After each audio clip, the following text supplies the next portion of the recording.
गुरुर्ब्रह्मा गुरुर्विष्णु गुरुर्देवो महेश्वरः गुरुः साक्षात् परब्रह्म तस्मै श्री गुरवे नमः। मूकं करोति वाचालं पङ्गुं लङ्घयते यत्कृपातमहं वन्दे परमानन्दमाधवम्। श्रीरामचन्द्रा करुणासमुद्रा ध्यातो तुझी राजसयोगमुद्रा नेत्री नयेरे तुझ वीण निद्रा दैहेशसी मजला सुभद्रा।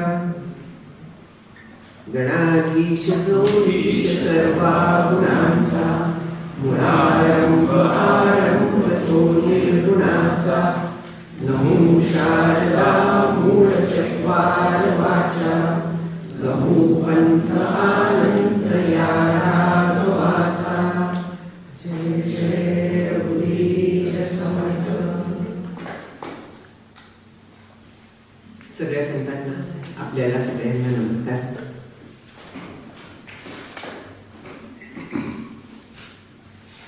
मला पहिल्यांदा बोलायला सांगितलेलं आहे कारण माझ्याकडे गणपतीची आरती हा विषय देण्यात आलेला आहे।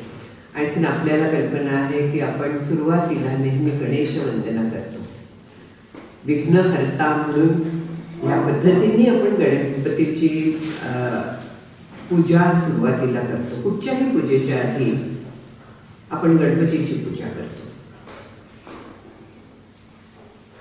गणेश हे जे दैवत आहे हे आपल्याला म्हणजे पौराणिक दैवत आहे, पण गणपती अथर्वशीर्ष म्हणून जे आपण म्हणतो ते उपनिषद आहे। गणपती उपनिषद आहे ते, आणखीन त्याला दर्जाही तो आहे, त्याच्यात ज्ञानही तेच आहे। समर्थांनी त्यातला सगळा सार आरतीत आणलेला आहे असं म्हणूया आपण। आरतीचं बरंचसं आता मी सांगितलं काय आहे, कशी असते, कधी म्हणतात। आरती शेवट म्हटली जाते आपल्याला कल्पना आहे। आणखी आरती शब्दाचा अर्थच आर्ततेने केलेली प्रार्थना असा एक होतो। दुसरा म्हणजे आरती, जोपर्यंत प्रेम आहे तोपर्यंत म्हणायचे, प्रेमाने म्हणायचे। आरती जी आहे ती प्रेमाने म्हणण्याचीच जरुरी आहे। पद्धत आहे असं मी म्हणू शकत नाही, पण आवश्यकता ती प्रेमाने करायची आहे। त्या भगवंतापर्यंत जर का पोचायचं असलं तर त्यासाठी ती करायची असते। समर्थांनी अनेक देवतांच्या लिहिल्या त्या, म्हणजे मग असं म्हणायचं का की समर्थांना एकच देवाचं कुठलं नव्हतं असं अजिबात नाहीये। प्रत्येक संत जे आहेत तर त्यांनी वेगवेगळ्या देवांच्या आरत्या लिहिल्या आहेत, महिमा गायलेल्या आहेत। शंकराचार्यांनी आपल्याला कल्पना आहे की त्यांची स्तोत्र जी आहेत ती नद्या पर्वत म्हणूया अनेक देवता सगळ्यांची स्तोत्र आहेत, त्यांच्या अप्रतिम सुंदर स्तोत्र आहेत। आणि तरी देखील त्यांना ज्ञानाची मूर्ती म्हणत असत। ब्रह्मसूत्रासारखं त्याच्यावरती टीका लिहिली ही शंकराचार्यांनी लिहिली आहे। मग हे कसं काय होतं? सगुण आणखी निर्गुण जो आहे तो मेळ आहे याच्यात। सगळ्या आरत्यांमध्ये देखील सगुण आणखी निर्गुण यांचा मेळ घातलेला आहे, कारण सगुण आणखी निर्गुण हा फरक नाहीच आहे, तो फरक आपण करतो। खरा फरक तिथे नाहीये। तुझं सगुण म्हणू की निर्गुण रे, सगुण निर्गुण एक गोविंदू रे, हे संत सांगतात ते आपण विसरतो। सगुण निर्गुण वाद घालत बसतो। तुमचं निर्गुण आम्हाला पटत नाही, काय कोरडं नुसतं, ह्या पद्धतीने चालतं आपल्याला कल्पना आहे। किंवा जे निर्गुणाच्या ज्यांना जास्त आवड असते ते काय ह्याच्यात रमायचं आहे, तुम्ही खोटं सगळे सगुणाच्या बद्दल बोलताय म्हणून ते बोलायला लागतात।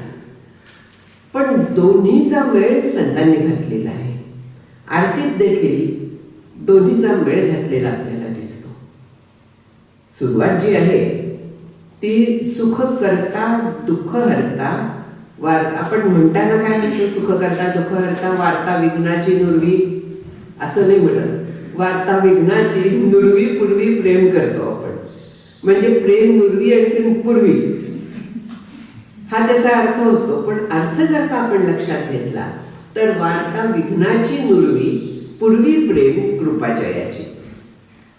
ही फोड अशी आहे त्याची, पण आपण अर्थ लक्षात घेत नाही. आपण केवळ शब्द म्हणत जातो.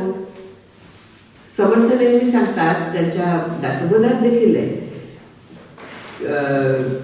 खोडून शब्दाचे अंतर वस्तू दाखवी निजसार, तो जे सद्गुरू माहेर अनाथांचे म्हणून म्हटलेले सद्गुरू स्तवनात आहे.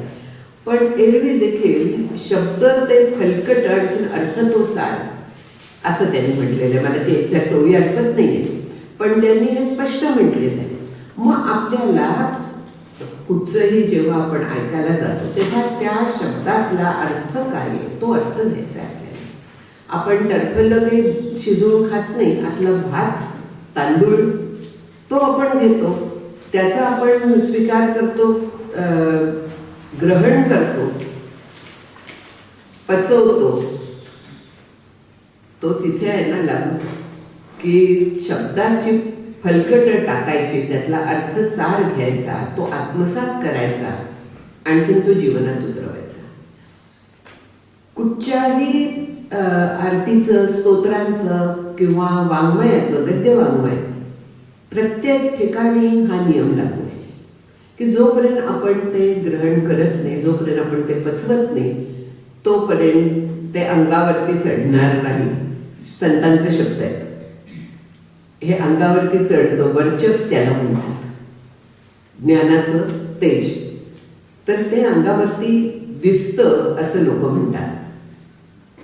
ज्यांनी प्रत्यक्ष हे केलेले, आपण सद्गुरूंचं वगैरे पाहिलं असेल, की ज्यावेळी ते प्रवचन करतात किंवा एरवी देखील जेव्हा सांगतात, तर तेव्हा ते वेगळेच दिसायला लागतात. संतांचं हे आहेच ते तेज, त्याला ब्रह्मवर्चस्व असा हा शब्द आहे. तेजस्वी, तेज आणि वर्चस्व हे वेगवेगळे आहेत. तेज जे आहे तर ते तेजस्वी ज्याला म्हणतात, तर त्याचा लोक ऐकतात, त्याला सहजच कुठेही गेलं की त्याच्या शब्दाला मान असतो. पण वर्चस्व जे आहे तर त्याच्यात तेज, ओज हे सगळं एकत्र आहे. ओजस्वी म्हणतो, तेजस्वी म्हणतो, हे सगळं त्या वर्चस्वमध्ये आहे. आणखी या सगळ्या अभ्यासातनं त्या ज्ञानापर्यंत पोचावं अशी अपेक्षा आहे संतांची अपेक्षा आहे. पुढे आपण काय करतो तो आपला प्रश्न आहे. आपण आरतीचा विचार करूया की सुख करता आहे गणपती कसा आहे. त्वमेव केवलम ब्रह्मासी, भराभर म्हणून टाकतो, आवर्तन करतो, किती करतो, 108 करतो, 1000 वगैरे करतो, आवर्तन करत जातो. करून टाकायची असतात ती त्या गणपतीच्या उत्सवात. आत किती घेतो आपण, खरोखरी किती विचार करतो त्याच्या अर्थाचा. उपनिषद आहे ते, त्याच्यात ज्ञान भरलेलं आहे. आता सुख करता म्हणजे काय आहे, जो सुख देतो तो. म्हणजे तो असं वाटतो का प्रसादासारखं सुख, अजिबात नाहीये. त्याचा मार्ग त्याच्यामुळे मिळतो आपल्याला. तो सुखरूप आहे स्वतः, तो सुखच आहे. आपण काय म्हणतो की मला सुख झालं, कशामुळे झालं, इथे छान अगदी वातावरण आहे, मला खूप बरं वाटलं, आनंद झाला, सुख झालं वगैरे म्हणतो आपण. असं सुख त्याने केलंय का, नाही. हे कुठच्या तरी विषयाच्या निमित्ताने झालं. हेच जर का मला इथे नसतं बसवलं कोपऱ्यात, कुठच्या तरी बाहेर तिथे थांबवलं असतं तर मला दुःख झालं असतं की नाही. म्हणजे कुठच्या तरी गोष्टीवरती अवलंबून असलेलं जे असतं अनुकूल संवेदना, म्हणजे मला ज्याने बरं वाटतं त्याला सुख म्हणतात. मग गणपती असा सुख करता आहे का, असा नाहीये. तो सुखरूप आहे, तोच सुख आहे, तोच आनंद आहे. म्हणजे काय आहे, आनंद हे त्याचं स्वरूप आहे. लग्नात पूर्वी साखरेचा घर, साखरेच्या बाहुल्या वगैरे सगळं बनवायचंय. त्याच्यात साखरेशिवाय काही दुसरं होतं का, काहीही नाही. कण कण त्याचा साखर होता. तसा गणपती जो आहे तो कण आनंद आहे, आनंद रूप आहे. आनंदाशिवाय गणपतीत काहीही नाही. सच्चित आनंद आपण म्हणतो. सद्रूप म्हणजे तो कायम आहे. नैनन छिंदंती शस्त्राणी नैनन दहती पावकः वगैरे आपण गीतेत म्हणतो ना, तेच स्वरूप म्हणजे ब्रह्मरूप. गणपती जो आहे तो तसा आहे, सुख करता जेव्हा आपण त्याच्याकडे जायला लागतो तेव्हा आपल्याला त्या सुखाचा थोडासा भाग मिळतो, अंश मिळतो, आणि त्यामुळे आपल्यालाही सुख वाटायला लागतं. कुठे देवळात गेलो किंवा देवाच्या मूर्तीसमोर पूजा झाल्यानंतर आपण नमस्कार केल्यानंतर आपल्याला बरं वाटतं, सुख होतं. का होतं? तो सुख देतो म्हणून नाही, आपलं चित्त त्या निमित्ताने शांत होतं, आणखी त्याचं सुख त्यावेळी प्रकट होतं. चित्त शांत ज्यावेळे होतं त्यावेळे आपल्या आतमध्ये तो जो गणपती आहे, सुखरूप तत्व जे आपल्या आत आहे, तर त्याची आपल्याला निमिषमात्र जाणीव होते, आणखीन आपल्याला बरं वाटतं. गणपतीला नमस्कार केला म्हणून बरं नाही वाटत, चित्त शांत होतं म्हणून बरं वाटतं. सुखकर्ता जो आहे तो करता ह्या पद्धतीने आहे, तो सुखरूप आहे म्हणून तो देऊ शकतोय. ज्याच्याजवळ जे नाही ते तो कसा काय देऊ शकेल? एक कथा आहे ना की एक साधू गेला, साधूला कमंडलूची गरज होती. त्याचा पहिला जो होता तर तो पाण्यात वाहून गेला होता, त्याला आता दुसरा कमंडलू हवा होता. कोणाकडे जावं? राजाकडे गेला. इतर आलतू फालतू माणसाकडे कशाला जावं? राजाकडे गेला. राजा पूजा करत होता. चाललेलं होतं की मला माझं राज्य निष्कंटक राहून दे, माझी सेना सगळी चांगली असून दे वगैरे प्रार्थना करत होता राजा. नेहमी आपण करतोच. साधू थांबला होता, ऐकलं आणि मागे फिरला. राजाने विचारलं की तुम्ही आला होता, काहीतरी हवं होतं ना तुम्हाला, तुम्ही का जाताय? साधू म्हणाले की एका भिकाऱ्याने दुसऱ्या भिकाऱ्याकडे मागण्यात काय अर्थ आहे? कशाला मागायचं? तू पण मागतोच आहेस देवाकडे, मी पण देवाकडेच मागेन, तुझ्याकडे कशाला मागू? म्हणजे जो खरा सुखरूप झालेला आहे त्याला दुसऱ्याकडे सुखाची भीक मागायची गरज नाहीये. आपण विषयांच्याकडे भीक मागतो. विषयांच्याकडे आपण त्यांच्याकडे बघत असतो की हे मला मिळालं की मला सुख मिळेल, ते मिळालं की मला बरं वाटेल, मग मी परमार्थाला लागेन, अमुक अमुक झालं की मी अमुक करीन. पण ते किती खरं आहे? सुखकर्ता जो आहे तर तो आपल्याला कुठच्याही परिस्थितीत सुखी ठेवतो. कसा सुखी ठेवतो? मीच सुख होऊन जाते ना, मीच आनंद रूप होऊन जाते, मला दुःखाचा गंधच राहत नाही. काय कारण? जगाचं स्वरूप कळतं. इथपासून इथे संपूर्ण वेदांत आलेला ह्या अर्थीत. मी एकच शब्द आता सांगितला, आपल्याला पूर्ण हे तेवढा वेळ नाहीये. किती वेळ आहे मला? 1 तास. दुःख हरताय. मग हा सुख करता जो आहे तोच दुःख हरताय. मग तो दुःख कसं काय हरण करतो? अज्ञानाचं जेव्हा नाश होतो तर तेव्हा दुःखाचाही नाश होतो. आपल्या अज्ञानामुळे मी कोण आहे, जग कसं आहे याचं आपल्याला अज्ञान. मी स्वतःला कोणीतरी देह, मी डॉक्टर आहे, मी अमुक आहे, तमुक आहे असं मी स्वतःला समजते. जोपर्यंत तसं समजते तोपर्यंत ह्या देहाचं कोणी काळी म्हटलं की मला वाईट वाटतं, कोणी म्हटलं की तुला काही कळत नाही की मला वाईट वाटतं. जोपर्यंत देह मी स्वतःला समजते तोपर्यंत देहाच्या संदर्भात, बुद्धीच्या संदर्भात, कशाच्याही संदर्भात काहीही प्रतिकूल झालं की मला वाईट वाटतं. पण जर का मला कळलं की माझा देहाचा संबंध घर आणखी मी यांचा जसा आहे तसाच आहे. आमच्या सद्गुरूंचा एक फार छान लेख आहे, जीवाची 5 घरं. कशी काय 5 घरं? एक घर जे आहे ते हा जीव ह्या देहात राहतोय ते घर आहे, ते सगळ्यात जवळ घर आहे. त्यामुळे जीवाला वाटतं की देह म्हणजेच मी. दुसरं घर हे घर ज्याच्यात राहतं ते. समर्थांचा दासबोधात आहे, पहावी घरांची घरे. आपण अर्थाचा विचार नाही करत. ह्या घराचं ते घर आहे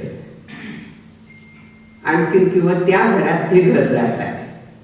घरांची घरे, सगळ्या माणसांची परीक्षा करावी या अर्थी येतो ती ओळ. मग ह्या जगात राहत आहे ते घर जे आहे दगडविटांचं ते जगात राहत आहे, पृथ्वीत आहे, ब्रह्मांडात आहे, ब्रह्मरूप आहे. शेवटी निरंजनी आम्ही बांधलेले घर असं संत जे म्हणतात. म्हणजे व्यापकता जी आहे, आपण जोपर्यंत स्वतःला देह समजतोय तोपर्यंत देहाला झालेलं सगळं मला झालंय, मग मी दुःखी होते. देह जाणार वाटतं मला, कधी जाणार. आता आमची काय जवळजवळ गेलीच म्हणायची. आलं दुःख, किती रडून म्हणायला हवं, ते हसून म्हणता येतं का? पोचली कधीच, बोनस आयुष्य चाललेलं आहे. पण गणपती आम्हाला सांगतो की तू प्रत्यक्ष ब्रह्म आहेस, तुला जन्म मरण नाही. गीतेत सांगितलं जातं, अथर्वशीर्षात आहे. कुठेही आपण पाहिलं तरी आपल्याला कळतं. मग दुःख जाणार आहे ना. सगळे दुःख देहाशी निगडते. आपल्याला ताप माहिती आहे, त्रिविध ताप. कुठकुठचे आहेत? आध्यात्मिक, अधिभौतिक, अधिदैविक. आध्यात्मिक म्हणजे देहाला होणारे. आध्यात्मिक म्हणजे आपण अध्यात्म म्हणजे परमार्थाचं हे समजतो. अध्यात्माचा अर्थ अधिआत्मन म्हणजे ज्या ठिकाणी आत्मा राहतो ते.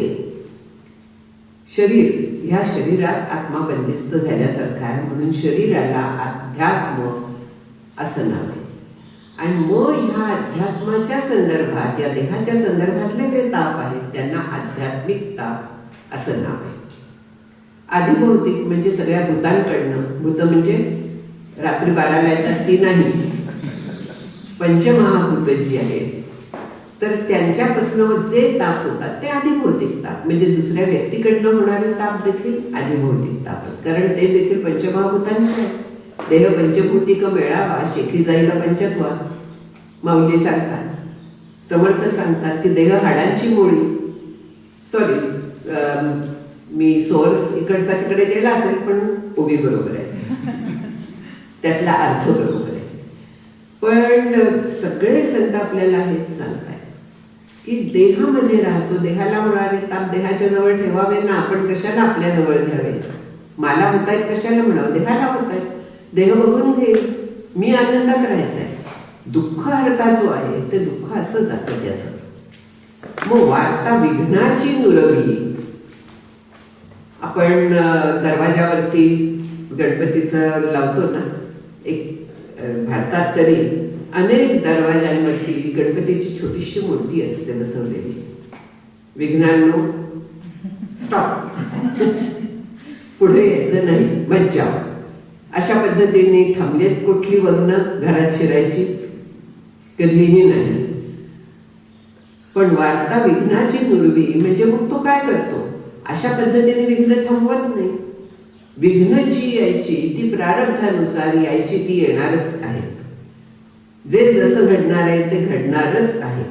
हा एक आहे, म्हणजे मी प्रारब्धवादी अजिबात नाहीये. समर्थ काय, वसिष्ठ मुनी काय, त्यांनी प्रयत्नांवरती एवढा भर दिलेला आहे. प्रयत्नांती परमेश्वर वगैरे आपण म्हणतो, समर्थांची वाक्य आहे की प्रयत्नाने काय होत नाही, केल्याने होत आहे रे, आधी केल्याची पाहिजे. तिथे प्रारब्धाचा जरा तरी वास आहे का? संतांच्या वरती हा नेहमी एक आक्षेप घेतला जातो की ते टाळकुटे असतात, आणखी ते स्वस्थ बसवतात. अजिबात नाहीये. माऊली म्हणतात की जयाचे ऐहिक धड नाही, तयाचे परत्र पुससी काही. मग ऐहिक मिळवायला प्रयत्न लागतातच ना. आपण त्याच्यासाठी सतत प्रयत्न करत असतो. परमार्थासाठी प्रयत्न आपले कमी पडतात. मग ऐहिक मिळवायला ऐहिक अवश्य मिळवावं, त्यालाच प्रारब्धाची मर्यादा आहे. देह, धन, मान हे तो प्रारब्धाधीन, तेवढंच प्रारब्धाधीन आहे. आणखी त्याच्यात सुद्धा प्रयत्नांची जोपर्यंत आपण पराकाष्ठा करत नाही तोपर्यंत मिळायचं तेवढं मिळत नाही. अनेक गोष्टी प्रयत्नाने बदलता येतात. योग वासिष्ठात एक फार छान उपमा दिलेली आहे की दोन एडके आहेत आणि त्यांची झुंज चालू आहे. कोण जिंकेल? जो बलवान असेल तो जिंकेल. तसं प्रयत्न आणि प्रारब्ध यांची कायम लढाई आहे. त्यातला जो बलवान असेल तो जिंकेल. म्हणजे काय आहे? प्रारब्धाला कुठे ठेवलाय त्यांनी? प्रयत्नांच्या साह्याने प्रारब्धावरती मात करता येते असं योगेश्वर वसिष्ठ आणखीन योगेश्वर समर्थ हे परत परत सांगतात. सगळ्या संतांचं हे सांगणार, पण ह्या दोघांनी ते खूप जोरात सांगितलेलं आहे. आपण लक्ष देत नाही. काही ठराविक असतात, जन्म मृत्यू वगैरे अटळ प्रारब्ध असतात ती, पण अनेक गोष्टी आपल्याला बदलता येतात. मग वाढता विघ्नाची नुरवी म्हणजे एक तर आपल्या प्रयत्नांनी विघ्न काढता येतात. जिथे अडचण आहे तिथे त्याच्यावरती उपाय आहे. आपण हातपाय गाळून बसलो तर आपल्याला काही उपयोग होणार नाही, पण जिथे काही अडचण येते तिथे त्याच्यावरचा उपाय पण आपल्याला शोधता येतो. आणखीन वाढता विघ्नाची मुलगी म्हणजे विघ्नाला विघ्नाचं स्वरूपच राहत नाही, हे मुख्य आहे. जे होणार आहे ते होतं. आता येणार ते येई नका, जाणार ते जाई नका. मला काय संबंध आहे? जे होत आहे ते देहाच्या बाबतीत होत आहे. जे होत आहे ते घर, नातेवाईक, प्रत्येक जण आपापलं प्रारब्ध घेऊन आलेला आहे. प्रत्येक जण काय होणार आहे त्याला ते नक्की आहे. रोग होणार असला तर तो होणार आहे, जाणार असला तर जाणार आहे. त्याचं तेवढंच आयुष्य होतं, संपलं. तिथे विघ्नाचा संबंध आला कुठे? ती एक घटना म्हणून पाहिली, त्याच्याकडे अनुकूल प्रतिकूल ह्या पद्धतीने विचार केला नाही तर विघ्नातलं विघ्नत्वच जातं. ती एक केवळ घटना होते. त्यातलं चांगलं वाईट, बरं वाईट, अनुकूल प्रतिकूल हा सगळा विचार जातो. त्याच्याकडे एक घटना म्हणून बघितलं जातं. मग वाढता विघ्नाची नुरवी. पूर्वी प्रेम कृपा जयाची. त्याची कृपा जेव्हा होते तर त्यावेळेस आपल्याला त्याच्याबद्दलचं प्रेम निर्माण होतं. आपल्याला माहिती आहे की प्रल्हाद म्हणा किंवा ध्रुव म्हणा किंवा अनेकांनी काय मागितलं संतांनी त्याच्याकडे? त्याचं प्रेम मागितलं. त्याचं प्रेम मिळणं फार कठीण असतं, पण जेव्हा आपण त्याला शरण जातो तर त्यावेळेस त्याचं प्रेम तो आपल्याला देतो. म्हणजे त्याच्याकडे यायची आपल्याला इच्छा होते हळूहळू. ती त्याची कृपा आहे, पहिली कृपा त्याची. त्याच्या स्वरूपाबद्दलची जिज्ञासा, त्याला जाणण्याची इच्छा, त्याच्याबद्दलचं प्रेम ही त्याची पहिली कृपा आहे. आणि त्या कृपेला जर का आपण साथ दिली म्हणूया आणि आपण त्याप्रमाणे अभ्यास करायला लागलो तर तो पुढली कृपा करतो. सद्गुरूंची भेट करून देतो आपण. सद्गुरू आपल्याला मार्ग दाखवतात त्याच्यापर्यंत पोचायचा. म्हणजे स्वस्वरूपाच्या ज्ञानाचा मार्ग सद्गुरू दाखवतात. शास्त्राची आपल्यावर कृपा होते. म्हणजे संत काय सांगतात ते आपल्याला कळतं, काय पद्धतीने बोलतायत हे आपल्याला कळतं. ह्याला शास्त्रकृपा म्हणतात. आणि शेवटी त्याचा सगळ्याचा परिणाम म्हणून आत्मकृपा होते. म्हणजे मला माझं स्वरूपाचं प्रत्यक्ष ज्ञान होतं. म्हणजे साक्षात्कार ज्याला आपण म्हणतो, साक्षात आकार नाही, देव प्रकट होत नाही, पण मीच देव होते. म्हणजे मी मला स्वतःला त्या अपरिमित आनंदाचा अनुभव येतो. मला त्याच्या स्वरूपाचा म्हणजे माझ्या स्वरूपाचा आनंद येतो. आणि तो आनंद कायमचा राहतो. कधी जर का तसा अभ्यास सतत केलं तर एकदा अनुभव गुरूंच्या कृपेने आला म्हणजे झालं असं नसतं. त्यानंतर देखील अभ्यास करायला लागतो. आपल्याला सगळ्यांना अवधूतांचं हे माहिती आहे. दत्त कुठचा यदू अवधूत नाही, सॉरी, हो, यदू अवधूत संवाद म्हणून भागवतात आहे पहा. त्याच्यात त्यांनी 24 गुरु केल्याचं सांगितलंय. सद्गुरू नाही, गुरु. सद्गुरूंनी त्यांना पुढल्या काय म्हणूया, ज्ञानाच्या म्हणूया किंवा त्या याच्या दृढीकरणासाठी तीर्थयात्रेची आज्ञा केली होती. आणखीन त्या आज्ञेच्या प्रमाणे ते हिंडत असताना त्यांना ज्या अनेक घटना दिसल्या त्याच्यातनं ते शिकत गेले. आपण घटना बघतो पण शिकतो असं नाही. आपल्याला त्यातलं माहिती आहे की कपोताची कथा आहे. भागवत अनेकांनी ऐकलं असेल की एक पारधी असतो, तो जाळ्यात पकडतो कबुतरांना का कुठले पक्षी असतात ते, त्या पक्षिणीला पकडतो का पिल्लांना पकडतो, मी डिटेल विसरलेली आहे, पण त्यांना तो भाजण्यासाठी म्हणून अग्नी पेटवतो. तिथनं तो कपोत येतो, बघतो की माझं कुटुंब तिथे मेलाय, भाजलं जात आहे, तो पण उडी मारतो अग्नीत आणखी मरतो. इथे त्याने काय केलं, देह मिळालेला आहे जो, तो त्याचा आश्रय संपूर्ण सगळं जे होतं सर्वस्व ते त्याचं कुटुंब होतं. पण प्रत्येकाचं वेगळं आहे, प्रारब्ध आहे, तो एक वेगळा जीव आहे. हा विचार त्यांनी केला नाही. अविचाराने, आसक्तीने त्यांनी प्राणत्याग केला. म्हणजे अशी आसक्ती ठेवू नये, हे मी शिकलो, अशा पद्धतीने त्यांनी प्रत्येकाचं हे केलेलं आहे. त्या कुमारिकेचं सांगितलेलं आहे की बांगड्या वाचतायत, 2 बांगड्या ठेवल्या तरी देखील वाचतायत, मग एकच ठेवली. आता जिथे 2 येतात, आपल्याकडे म्हणे ना, भांड्याला भांड लागतं.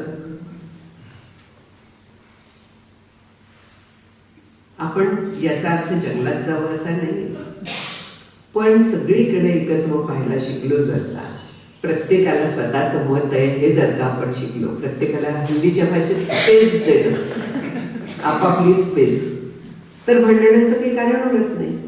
ह्या सगळ्या ज्या गोष्टी आहेत ना, ह्या आपल्याला आरतीतनं आणखी ह्या शब्दातनं शिकता येतात. ही आरती म्हणणं म्हणजे हे सगळं अप्लाय करणं आहे. वार्ता विघ्नाची नुरवी, पूर्वी प्रेम. मग प्रेम पुरवायला आपण हे सगळीकडनं जगातनं सगळं शिकायला लागतं. एक मी डॉक्टर पाहिले होते, दवाखाना बंद केल्यानंतर डिक्लाईन मध्ये गेले जवळजवळ, कारण त्यांचं ते सर्वस्व होतं. दुसरा काही त्यांना इंटरेस्ट नव्हता, दुसरं काही करायचं नव्हतं. बंद जेव्हा करायला लागला वयाच्यामुळे, तर तेव्हा त्यांचा आयुष्यातला इंटरेस्ट गेला. म्हणजे किती आश्रय त्या व्यवसायाचा होता माणसाला. असं चालेल का? त्या देवाच्या वरती जर का आपण ठेवलं तर आपला कधीही आश्रय जाणार नाहीये. ईश्वरावरती जेव्हा आपण अवलंबून राहतो तर तेव्हा आपला आधार कधीही सुटणार नाहीये, कधीही अपेक्षा भंग होणार नाहीये. सगळी दुःख, सगळा त्रास याच्यामुळे होत असतो.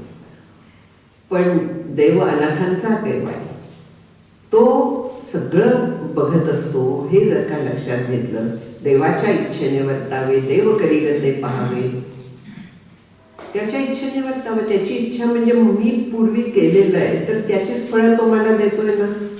त्याची इच्छा म्हणजे तो म्हणत नाही की आता हा जीव बरा आहे, मला प्रार्थना करतोय, त्याला काहीतरी द्यावं, हा माझा शिव्या देतोय, त्याला देऊ नये, अशा पद्धतीने नाही तो करत. देवाच्या इच्छेने, म्हणजे देवाची इच्छा जी आहे ती त्यांनी ती फीड करून ठेवलेली आपल्या कॉम्प्युटरमध्ये. चित्रगुप्त संकल्पना माहिती आहे, सगळं ते ठेवून देतो. म्हणजे आपल्या कर्मांचा हिशेब त्याच्याकडे असतो त्या कॉम्प्युटरमध्ये, चित्रगुप्ताच्या. आणि त्या कर्मांच्या प्रमाणे आपल्याला तो विघ्न पाठवायचे का काय पाठवायचं ते ठरत असतं. ही त्याची इच्छा, म्हणजे त्यांनी घालून दिलेली व्यवस्था आहे, ती स्वीकारायची. त्याच्याशी झगडा करायचा नाही. वार्ता विघ्नाची उरणारच नाही. मग प्रेम त्याचं आपल्यावरती येणारच आहे. मग तो आहे कसा, ज्याची आपण ही उपासना करतोय, प्रार्थना करतोय, तो कसा आहे, त्याचं सगुण रूप वर्णन केलेलं आहे. निर्गुणाचा झालं विचार, सगुणाचा विचार केलेला आहे की सर्वांगी सुंदर. तो कसा आहे, अत्यंत सुंदर आहे. दासबोधातला गणेश स्तवनाचा जो समास आहे, तर त्याच्यात गणपतीच्या रूपाचं फार सुंदर वर्णन केलेलं आहे. मला पाठ नाही आहे, पण लावण्य पाहता, नृत्य पाहता सकल देव तटस्थ होती वगैरे, ह्या पद्धतीने त्याच्या नृत्याचं, त्याच्या रूपाचं फार सुंदर वर्णन केलेलं आहे. त्याच्यात सर्वांगी सुंदर आहे. आता आपण म्हणू की गणपतीच्या सारखा लंबोदर, याला सुंदर काय म्हणताय? त्याचं सौंदर्य जे असतं ना, बाह्य सौंदर्य आणि आतलं सौंदर्य वेगळं असतं. पुन्हा आपल्या सौंदर्याच्या कल्पना, आणखीन खरं सौंदर्य ह्याच्यात फरक असतो. एकाला एक सुंदर वाटलं दुसऱ्याला ते सुंदर वाटतं असं नाही.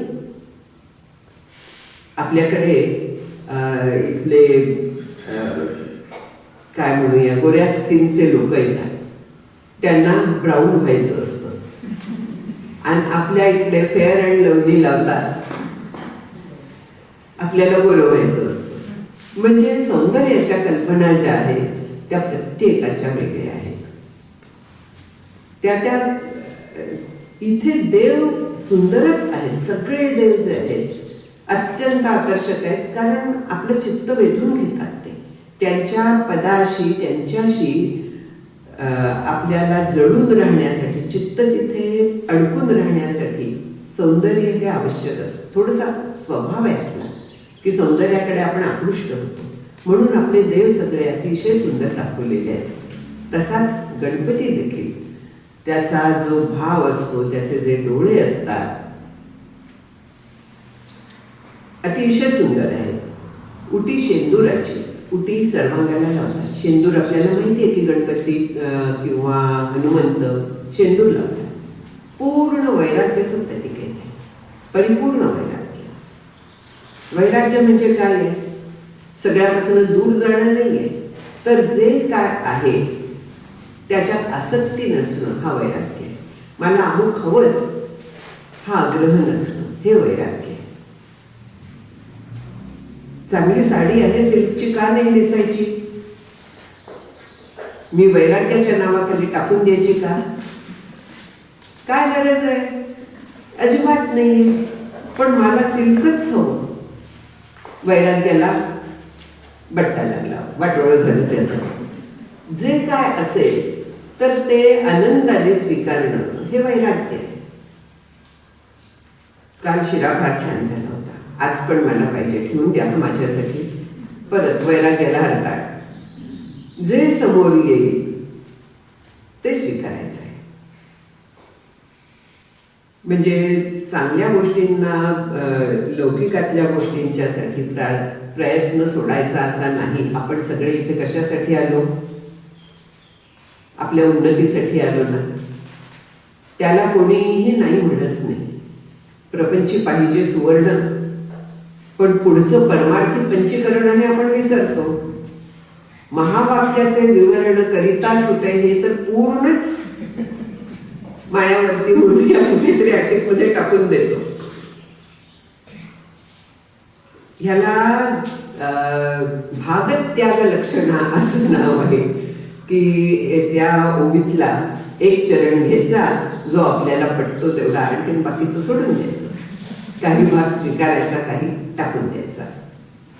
असं न करता संपूर्ण पाहायचं असतं. आपल्याला पैसा मिळवायला, उपभोग घ्यायला कोणीही नाही म्हणत नाही. फक्त त्याच्या मागे तेवढंच सर्वस्व आहे म्हणून धावणं ह्याला वैराग्य समजत नाही. वैराग्यात आग्रह संपलेला असतो की मला असंच पाहिजे. आमचे डॉक्टर काका एक गोष्ट सांगत होते. ते जेव्हा प्रॅक्टिस करत होते तेव्हा एक स्त्री आली. तिच्या कपाळावरती अशी जखम होती मोठी. काय झालं म्हणाले? काय नाही, मी पडली. ती पडल्याची जखम नव्हती. डॉक्टरांना कळतं की कशामुळे हे झालेलं आहे. ते फॉरेन्सिक डिपार्टमेंटचं काम असतं ते, की ही जखम कशामुळे आली ह्याचा अंदाज येऊन जातो. काका म्हणाले तसं नाहीये. काय झालं? मीठ कमी झालं होतं म्हणून पतिदेवांनी ताटाचं सुदर्शन चक्र केलं. ह्याला वैराग्य म्हणतात का? हे पूर्ण तमोगुण आहे, पूर्णपणे आसक्ती आहे. म्हणजे वैराग्य त्याच्या नावाखाली आपण इतक्या चुकीच्या समजुती करून घेतो, आणखीन त्याच्याबद्दल उगाचच भीती बाळगतो. भीती बाळगण्यासारखं नाहीये. वैराग्यापर्यंत भाग्य दुसरं नाही.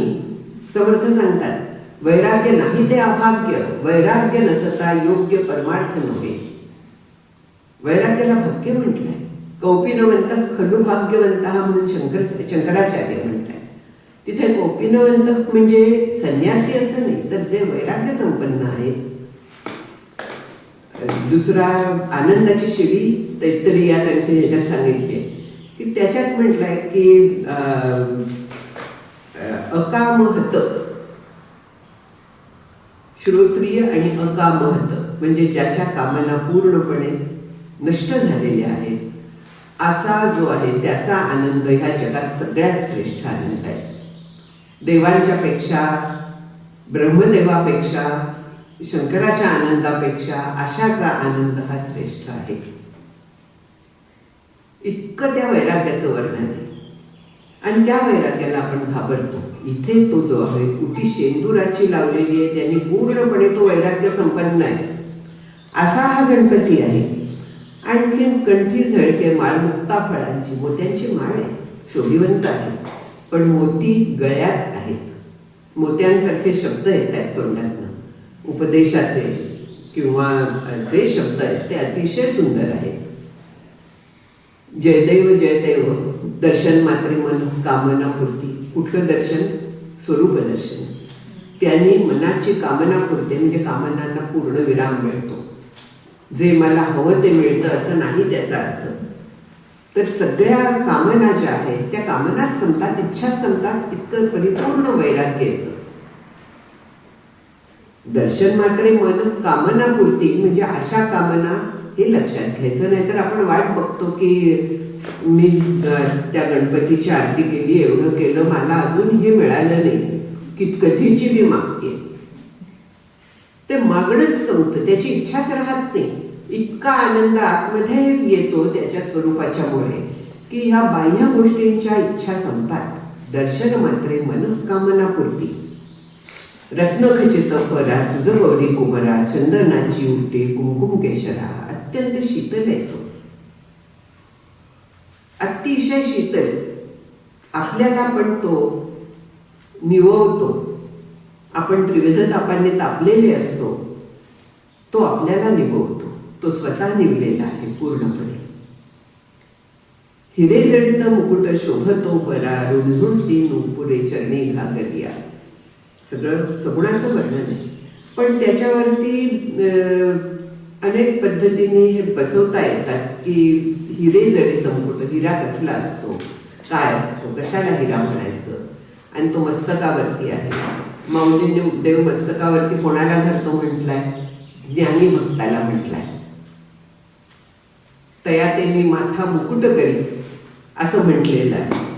म्हणजे मुकुट जो आहे, मुकुटातले हिरे जे आहेत ते असे आहेत. रत्नजडित मुकुट शोभतो बरा, रुणझुणती नुपुरी चरणी घागरिया. पायामध्ये नुपूर आहे कारण त्याचं नृत्य अत्यंत सुंदर आहे असं म्हटलेलं आहे. लंबोदर पितांबर फणीवर बंधना. लंबोदर पोट मोठं आहे. का मोठं आहे? गोंदवलेकर महाराज म्हणायचे, का मोठं? सगळ्यांचे अपराध पोटात साठवायला, म्हणून तो लंबोदर आहे. नाहीतर छान अगदी सपाट पोटाचा असला तो, पण आपण एवढे अपराध केलाय की त्याचं पोट मोठं झालं, काय करायचं? आपल्यामुळे झालंय, नाहीतर मुळात तसं नाही. पितांबर, पीत अंबर, आपण काय म्हणतो पिवळा पितांबर, डबल झालं की नाही? पीत अंबर म्हणजे पिवळं वस्त्र, मग पिवळा पितांबर, ठीक आहे. लाल पितांबर, पितांबर आहे. पिवळा पांढरा रंग वगैरे सत्वगुणाची प्रतीक. मी पण आज पिवळं वस्त्र नेसले. सत्वगुण जरा दाखवावा. लंबोदर पितांबर फणीवर बंधना. पितांबरावरती बंधन बांधलेलं काय आहे? तर नाग बांधलेला आहे, गळ्यात नाग आहे. का नाग आहे?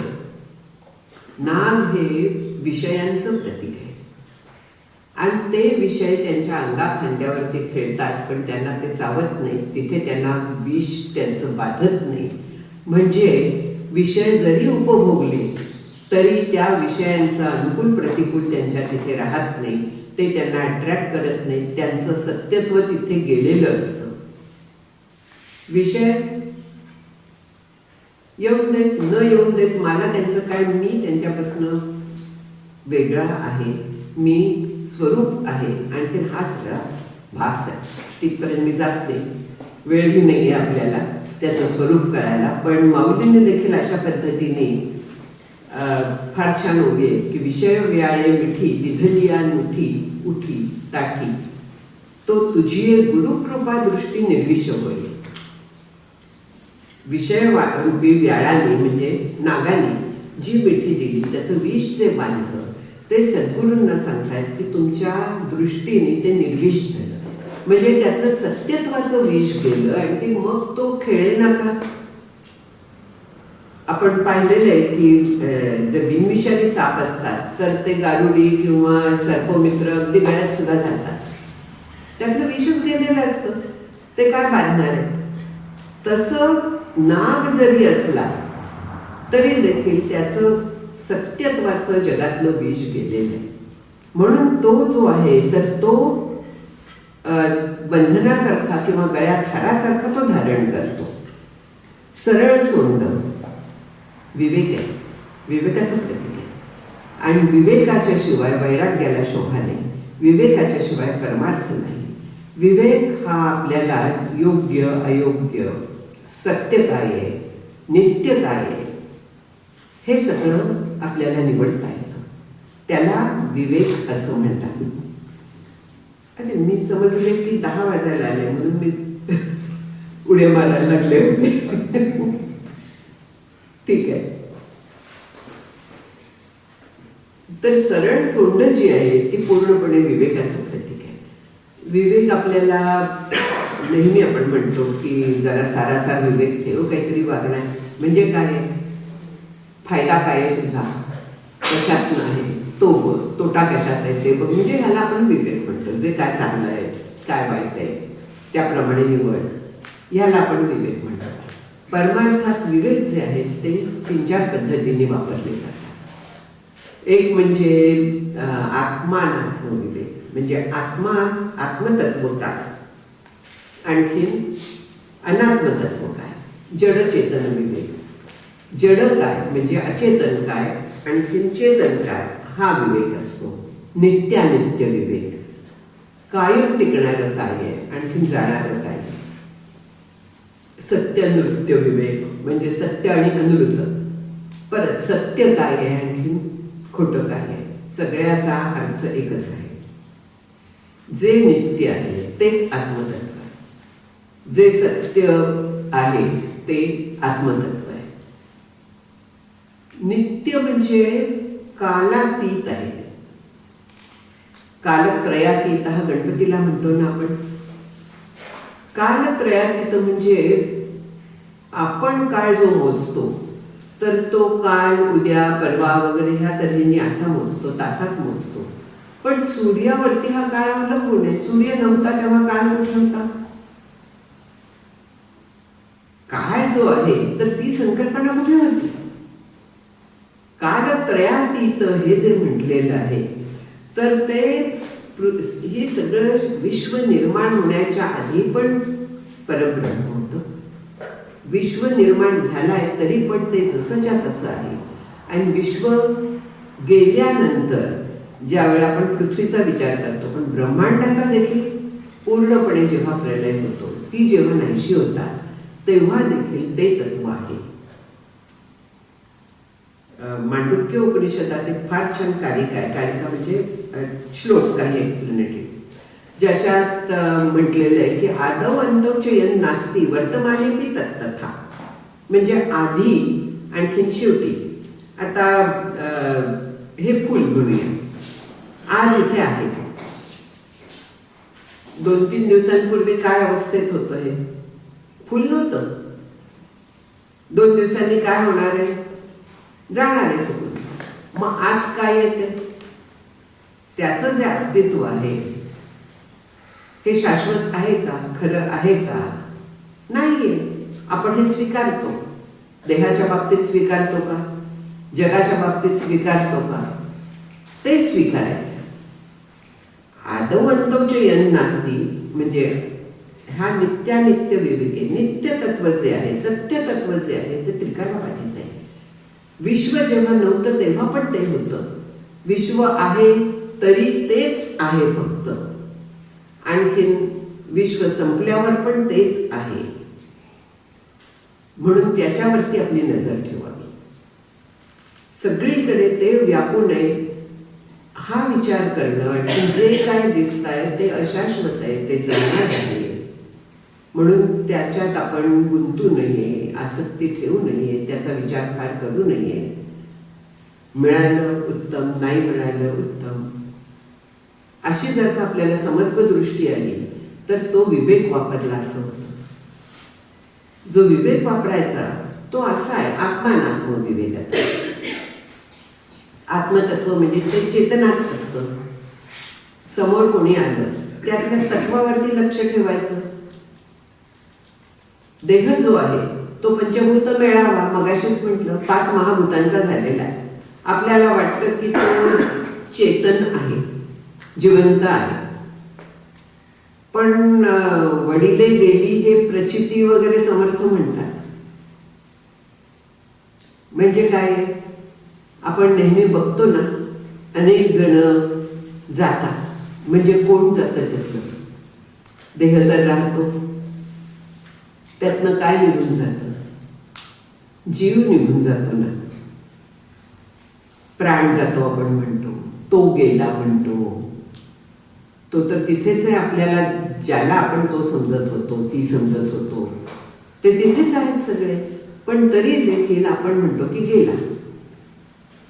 म्हणजे देह म्हणजे मी आहे का, आपण विचार नाही करत. तो अनात्म आहे, त्यातनं जे गेलेलं आहे ते चैतन्य गेलेलं आहे. चैतन्य गेलं आहे म्हणजे काय गेलं आहे. सगळं इथे वेदांत जो येतो तो अशा पद्धतीने येतो की जे जातं ते तत्व आहे ते मी आहे खरी. देह म्हणजे मी नाहीये, ते जाणारं तत्व. त्याच्यामध्ये सुद्धा बारकावे बरेच आहेत, ते बारकसं सांगते. आपले देह जे आहेत ते हा स्थूल देह म्हणतात, दुसरा सूक्ष्म देह म्हणतात जो ह्या देहात राहतो, त्याच्या पलीकडे कारण देह म्हणतात, जे अज्ञान हे त्याचं स्वरूप आहे. आणि आपल्याला स्वरूपाचं अज्ञान असतं म्हणून हे बाकीचे देह आपल्याला खरे वाटायला लागतात. सूक्ष्म देह म्हणजे त्यातला मुख्य घटक अंतःकरण आहे.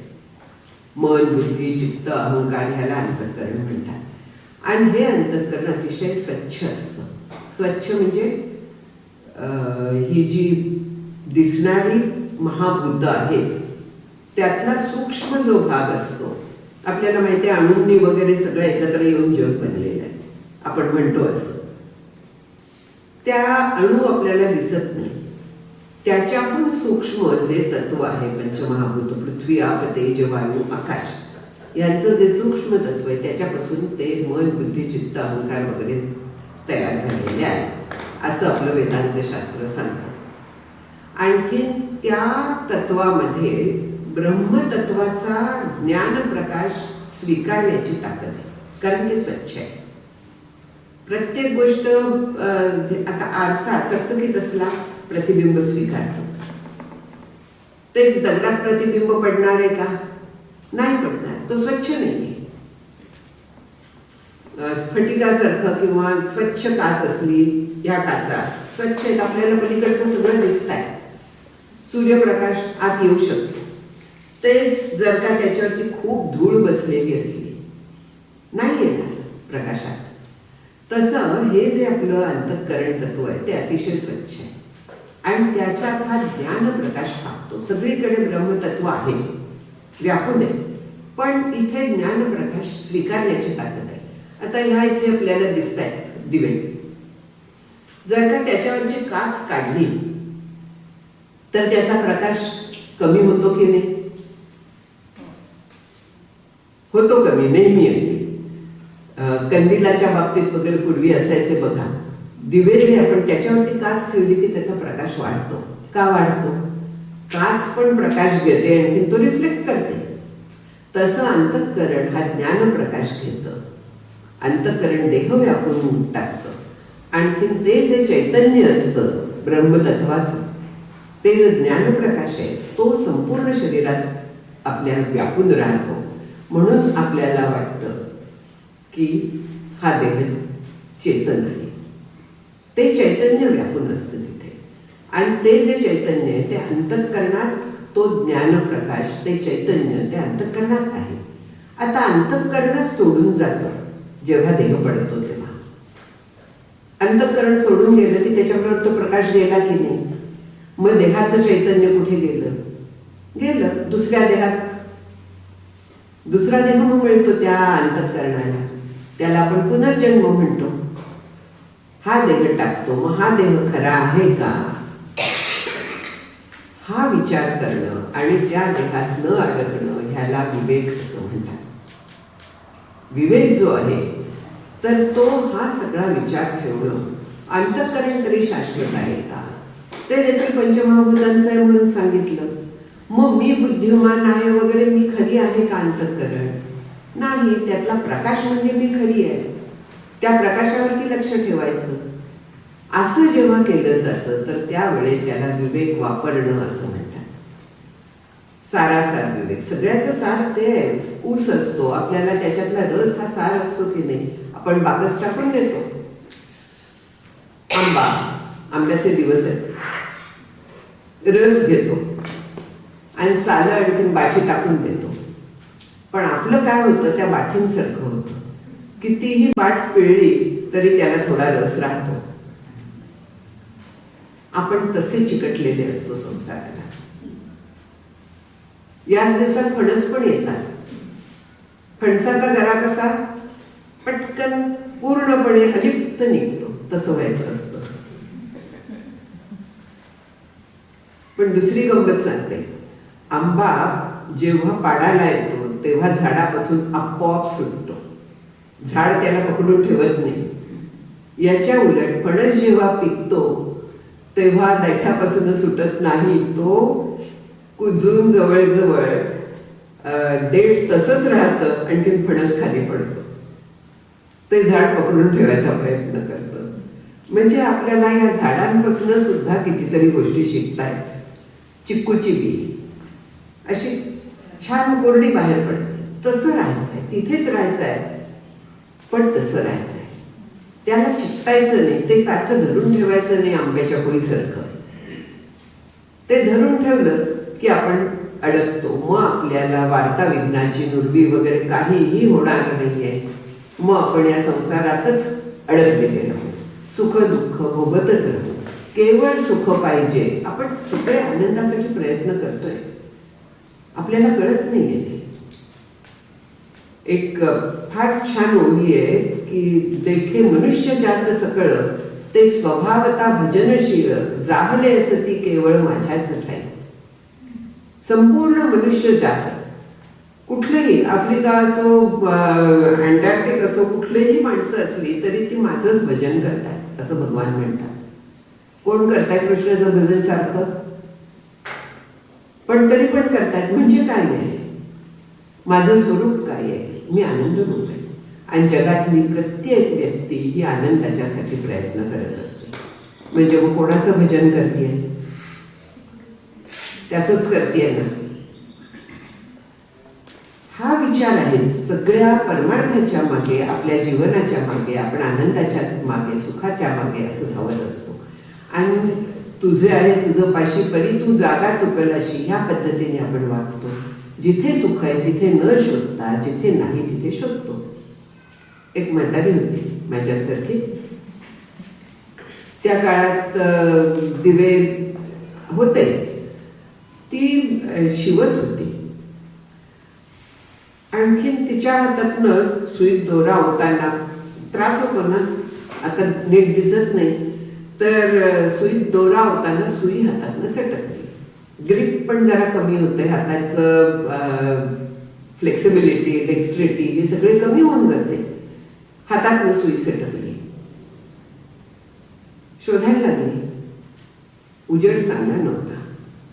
मग म्हणाले बाहेर रस्त्यावरती उजेड चांगला आहे, तिथे जाऊन शोधते मी सुई. म्हणजे काय झालं, पडली कुठे सुई, होती कुठे आणि ती शोधते कुठे. आपलं तसंच होतं. सुख असतं कुठे, आत आहे, मी सुखरूप आहे. आणि आपण शोधतो कुठे? विषयात शोधतो. म्हणजे आपल्याला हवाय ते जवळ आहे, माझंच आहे, स्वरूप आहे माझं, पण तरी देखील मी प्रयत्न जो करत असते तो तिकडे. हा विवेक आहे. सरळ सोंड जी आहे ती सुख कुठे आहे ह्याचा मागोवा घेणं, त्याच्यासाठी प्रयत्न करणं. खरं सुख कुठे आहे? आपल्याला काय होतं की जरा कुठे ध्यानात प्रकाश दिसला, कुठे दर्शन झालं किंवा कुठे काहीही झालं की वाटतं इतकंच काय, येताना मला इतक्या पटकन बस मिळाली, साक्षात्कार झाला. याला साक्षात्कार म्हणतच नाही. या कुठच्याही गोष्टीला साक्षात्कार म्हणत नाही. तेच होऊन राहणं याला साक्षात्कार म्हणतात. साक्षात होणं म्हणजे साक्षात्कार आहे. असे कुठचेही अनुभव म्हणजे साक्षात्कार नाही. आपण त्याच्यावरती समाधान मानतो नाही, तिथे अल्पसंतोषी राहतो आपण. इथे अल्पसंतोषी राहू नये. जे खरं आहे ते मिळवावं, पूर्णपणे आनंदरूप व्हावं, आनंदात जगावं, आनंदात सोडून द्यावं. त्याला मोक्ष म्हणतात. जन्ममृत्यूची परंपरा खंडित करणं म्हणजे मोक्ष नाही, ते त्याचा साईड इफेक्ट आहे. मग तिथे दुसरा देह, तो सूक्ष्म देह दुसऱ्या देहात राहायला शिल्लकच राहत नाही. तो आपल्या स्वरूपात मिसळून जातो. जेव्हा स्थूल देह पडतो तेव्हा तो सूक्ष्म देह स्वरूपात मिसळून जातो. तो राहतच नाही, आनंदरूप होऊन जातो. आपण जिवंत असताना आनंदरूप होणं. येची देही येची डोळा भोगू मुक्तीचा सोहळा, संत सांगतात आपल्याला. हा सोहळा शब्द वापरलेला आहे त्यांनी. तो सोहळा आपल्याला भोगायचा आहे, त्याचा अनुभव घ्यायचा आहे. आणखीन तो आशा या आरत्यांचा अर्थ जर का आपण लक्षात घेत गेलं तर तो आपल्या आवाक्यात येऊ शकतो. हा विवेक सतत वापरायला लागतो त्याच्यासाठी. त्याचं प्रेम मिळवायला लागतं. आणि ते प्रेम मिळवणं म्हणजे त्याचा जर का आपण विचार करत राहिलं तर त्याचं प्रेम आपोआप चित्तात उत्पन्न होतं. सहवासाने प्रेम होतं म्हणतात की नाही. असंही होतं की सहवासाने, पण देवाच्या बाबतीत तसं होत नाही. कारण त्याच्याकडनं रिॲक्शन येत नाही. ऍक्शन रिॲक्शनमुळे सगळे प्रॉब्लेम असतात. देवाकडनं, निसर्गाकडनं रिॲक्शन येत नाही, म्हणून तिथे प्रेम असतं. म्हणून त्याच्यावरती प्रेम करावं. तो जो आहे तर तो पाहावा, त्याच्याबद्दलचा सतत विवेक करावा. पुढे वक्रतुंड म्हटलेलं आहे, त्रिनयन म्हटलेलं आहे. आता वक्रतुंड म्हणजे अर्थ आणखीन थोडासा वेगळा येतो की ज्ञानाचा तिथे संबंध थोडासा येतो. त्रिनयन, त्रिनयन जे आहे तर तो काय आहे? त्रिनयन दोघांना म्हणतात, एक शंकर आणि एक गणपती. भालचंद्र म्हणून दोघांचंही नाव आहे. गणपतीचंही नाव आहे भालचंद्र आणि शंकराचंही नाव आहे कपाळावर. म्हणजे काय आहे इथे मागे?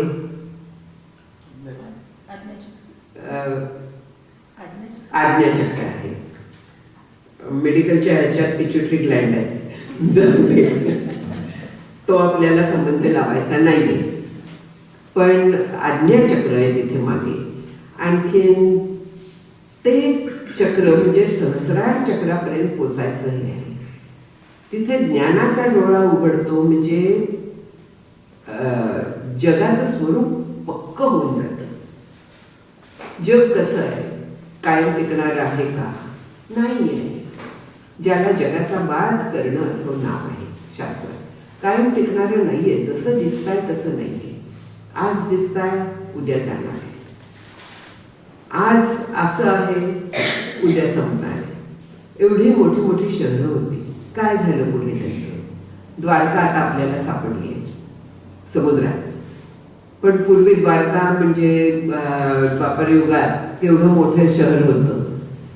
काय झालं त्याचं? प्रत्यक्ष भगवान कृष्णाच्या द्वारकेचं सुद्धा जर का असं होऊ शकतं तर आपल्या जगाचं काय होणार आहे? त्याच्यात किती अडकायचं, हा सगळा प्रश्न आहे. हा ज्ञानाचा डोळा उघडतो. हा जेव्हा आपण विचार करायला लागतो, ज्ञानाचा डोळा उघडतो म्हणजे आपली दृष्टी बदलते. जगाकडे पाहण्याची, स्वतःच्याकडे पाहण्याची ही आपली दृष्टी त्याच्यातनं बदलते. आणि मग शेवटी समर्थ म्हणतायत की दास रामाचा वाट पाहे सदना, संकष्टी निर्वाणी रक्षावे सुरवर वंदन. सुरवर वंदन हे त्याचं सगुण रूपाचं झालं की सगळे देव देखील ज्याला नमस्कार करतात. प्रत्यक्ष शंकरांच्या बद्दलची गोष्ट आहे की त्यांना त्रिपुरासुराचा वध करता येईना का? त्यांनी गणपतीचं आधी पूजन केलं नव्हतं. हा गणपती कुठला? हा ब्रह्मरूप गणपती, त्यांचा पुत्र नाही. ब्रह्मरूप गणपतीचं स्मरण केलं नव्हतं म्हणून त्यांना यश मिळत नव्हतं. असा हा सुरवर वंदन आहे. सगळ्यांना, सगळ्यांच्यासाठी तो वंदनीय आहे कारण तो बुद्धिदाता आहे. त्याच्याकडनं बुद्धी कुठची मागायची? मला परमार्थ विषयक इच्छा दे, बुद्धी दे म्हणून मागायची. संकटी पावावे म्हणजे संकट आला, संकटाचं स्वरूप ठेवू नको, तर ते घटना म्हणून मला बघून दे. संकष्टी पावावे, संकट निवारण करण्यासाठी नाहीये. असं नाहीये की संकट निवारण करण्यासाठी त्याची प्रार्थना हवीच नाहीये. कारण कधी कधी असं होतं जगात की इतकी मोठी संकट येतात की त्याच्यात आपल्याला परमार्थाचा विचार सुद्धा करता येत नाही. अशा वेळेस सकाम भक्त देवाला मान्य जे आहेत ते यासाठी मान्य आहेत. शंकराचार्यांनी सुवर्ण कुठचं ते स्तोत्र आहे, कनकधारा स्तोत्र, ते देखील रचलेलं आहे. कशासाठी? की जेव्हा आपल्याला काहीही शक्य नाहीये अशा वेळेस सकाम भक्तीची देखील परवानगी आहे. शक्यतो करू नये हे अगदी खरं आहे की देवाकडे काही मागायचं म्हणजे थोडा वाण्याचा व्यवहार होतो. तुकाराम महाराज म्हणतात ते वेगळं आहे. देसी तेव्हा घेसी ऐसा, घेसी तेव्हा देसी ऐसा तू उदार म्हणून म्हणतात ते खोटं खंडन आहे. पण तिथे काय घेतो? जीवभाव घेतो आणि ब्रह्मभाव स्वरूपाचा हा देतो तो, ते खोटं खंडन आहे. पण आपल्याला जगात वावरताना थोडं स्वास्थ्य लागतं. त्याच्याशिवाय आपण अत्यंत भुकेचा डोंब उसळला आणखीन देवाचं नाम घ्या, प्रॅक्टिकल नाहीये ते. अशा ह्याच्यात नक्की सकाम भक्तीला परवानगी आहे, पण त्याची आठवण ठेवावी हेही आहे. ती नाईलाज म्हणून असते. त्याला एक काय म्हणूया एटिकेटीसारखं थोडीशी परवानगी आहे.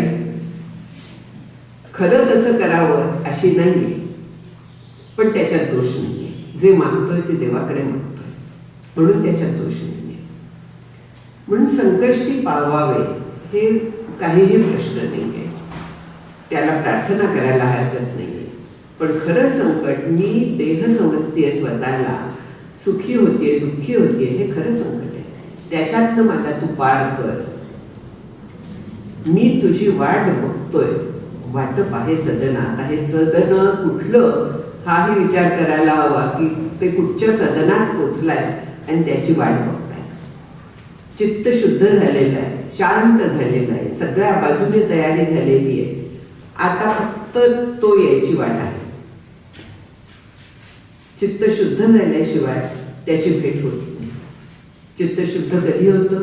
जेव्हा आपण आपलं प्रत्येक कर्म योग्य पद्धतीने, नीती न्याय मर्यादा हा परमार्थात परवलीचे शब्द आहेत, त्याला स्मरून जेव्हा आपण करत असतो त्यावेळी चित्त शुद्ध व्हायला लागतं. निष्काम कर्म करतो तेव्हा चित्त शुद्ध होतं. हे सगळं केलेलं आहे.